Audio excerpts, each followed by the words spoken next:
soul. I'm gonna let this feeling take control.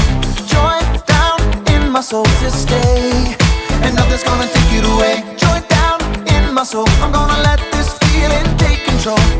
Whatever comes my way, I'll be okay, 'cause I've got joy. Oh, I've got joy. Come sunshine or rain, when things don't go my way, still my joy can stay, 'cause you give me blessings every day. I've got joy down in my soul. I'm gonna let this feeling take control. Joy down in my soul to stay, and nothing's gonna take it away. Joy down in my soul. I'm gonna let this feeling take control. Whatever comes my way, I'll be okay, 'cause I've got joy. Ooh, I've got joy. You fill my heart with hope. You're everywhere I go. So even if I'm feeling low, I still got this one thing, this I know. I've got joy down in my soul. I'm gonna let this feeling take control. Joy down in my soul to stay, and nothing's gonna take it away. Joy down in my soul. I'm gonna let this feeling take control. Whatever comes my way, I'll be okay, 'cause I've got joy. Oh, I've got joy. Every new sunrise gonna fix my eyes on the one who never fails. I'm gonna make some noise 'cause you give me joy, and it's never ever going away. Every new sunrise gonna fix my eyes on the one who never fails. I'm gonna make some noise 'cause you give me joy, and it's never ever going away. Whoa, 'cause I've got joy. Ooh, I've got joy, yeah. 'Cause I've got joy. Whatever comes my way, I'll be okay. Oh, I've got joy.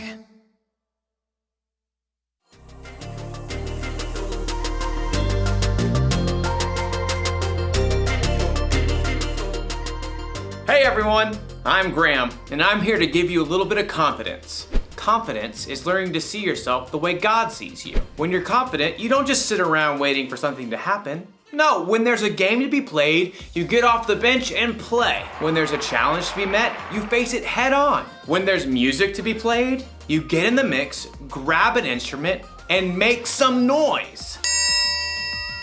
See what I mean? Confidence. Believe it or not, some people think the triangle isn't that important of an instrument. The band could get along just fine without it. But we know better, don't we? I mean, how else would you know when someone on TV had a good idea? Or how would you know when someone had the right answer on a game show? The answer is the Yangtze River.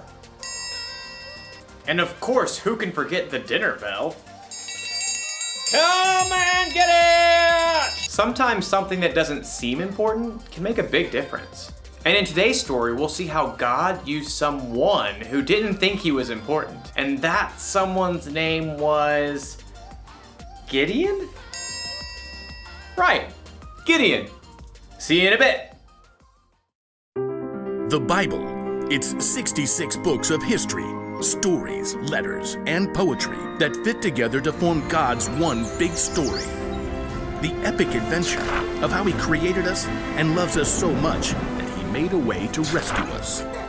As we travel through the Bible, from Genesis to Revelation, we discover people who met God and found their lives changed forever. Now, for an amazing story, inspired by the book of Judges, chapters 6 through 8. As many times before, the Israelites turned away from God. He allowed the Midianites to take over their land. God's people hid out in caves. When they tried to grow plants or tend to livestock, the Midianites would show up and destroy their crops and animals. At last, the Israelites cried out to God for help. He heard them and sent the angel of the Lord to a man named Gideon, who was threshing grain in a winepress. Mighty warrior, the Lord is with you. All Gideon could do for a moment was stop and stare. Pardon me, sir. You said the Lord is with us? Then why has all this happened? The Lord has deserted us. You are strong. Go and save Israel from the power of Midian. I am sending you. Pardon me, sir, but how can I possibly save Israel? My family is the weakest in the tribe, and I'm the least important member. I will be with you. Even with a direct message from the Lord, Gideon was still nervous about the whole thing. Give me a special sign. Then I'll know it's really you talking to me. So God gave Gideon a sign, sending fire to burn up meat and bread. God's spirit was with Gideon, and when the Midianites and the Amalekites gathered to attack, Gideon sounded a trumpet for the Israelites to follow him. But even as the army gathered, Gideon once again pleaded to God for another sign. God responded by letting dew fall on a fleece, and then on the next day, only on the ground surrounding it. Okay, I've got it. Thank you. At last, Gideon was convinced God wanted to use him. He camped with 32,000 men at the spring of Harod and prepared for battle. Here, God spoke again. I want to hand Midian over to you, but you have too many men. Too many? Israel might brag, my own strength has saved me. Announce to the army, those who tremble with fear can turn back. Gideon did just as the Lord instructed. There, Lord. 22,000 men have gone home. Only 10,000 left to fight. There are still too many men. Have you seen the Midianite army? Take the men down to the water. There I will reduce the number of them for you. Even though it must have worried Gideon to lose more of his army, he did just as the Lord said. Field trip to the lake, everyone! At the water's edge, the Lord said, Some men will drink the way dogs do. They will lap up the water with their tongues. Separate them from those who get down on their knees to drink. Gideon watched carefully. Most men got on their knees and drank directly from the water, but 300 men cupped the water in their hands and lifted them to their mouths to lap. So, God, I send those 300 men home and keep the other 9,700, right? With the help of the 300 men who lapped up the water, I will save you. Let all the other men go home. Okay. Yes. Gideon sent home every single person in the army except those 300 men. Get some sleep. Tomorrow we will figure out what's next. That night, the Lord spoke to Gideon once more. Get up. What? I'm awake. Gideon stumbled out of his tent. Below, the campfires and torches of the enemy armies covered the entire valley. So many. Like a swarm of locusts. Go down to the camp. Listen to what they are saying. After that, you will not be afraid to attack.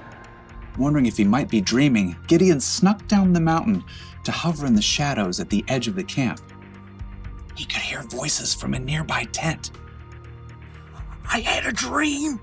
A round loaf of barley bread came rolling into the camp. It hit the tent with great force and knocked it flat. Wow, but that can only be the sword of Gideon from Israel.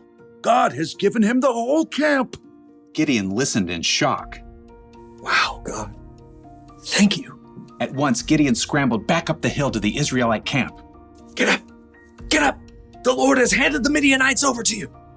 Quickly, Gideon separated the 300 men into 3 groups and handed each one a trumpet and a clay jar with a torch inside. Watch me. Do what I do. I'll go to the edge of the enemy camp. Then we'll blow our trumpets from all around the camp and shout, "For the Lord and for Gideon!" Gideon and his men headed quietly down the slope, fanning out in groups to surround the vast enemy camp.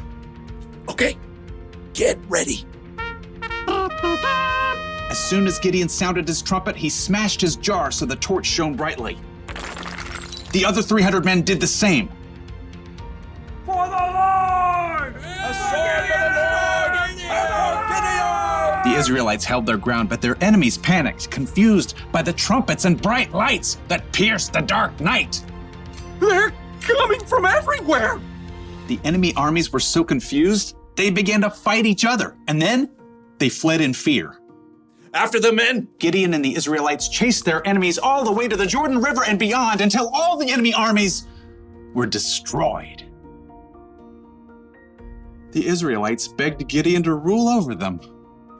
I will not rule over you. The Lord will rule over you. Yep, Gideon was an underdog, filled with doubt, but he still chose to follow God, and God used him to save the Israelites. According to Gideon, he was the least important family member and the weakest family of his tribe. He certainly didn't think God would use him to lead an army to victory over their enemies. But sometimes God uses people who don't seem important to make a big difference. You see this all through the Bible. Think of Jesus. He didn't pick the strongest, smartest, and most holy people to be his 12 closest friends. He picked regular guys, fishermen and tax collectors to be his disciples, and they went on to make a huge difference in the world. Hey, maybe that means God can use someone like me too, or someone like you. We don't have to know everything. We don't have to be important. God can do big things through us. Maybe he can use you to help a friend who's having a bad day. Maybe he can use you to solve a problem in your community.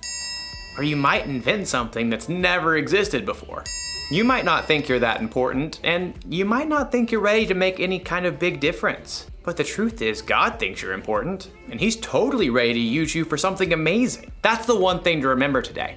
God can use you no matter what. Knowing that should give you a little confidence. Why is my mouth watering? Oh, must be dinner time. I'll see you around.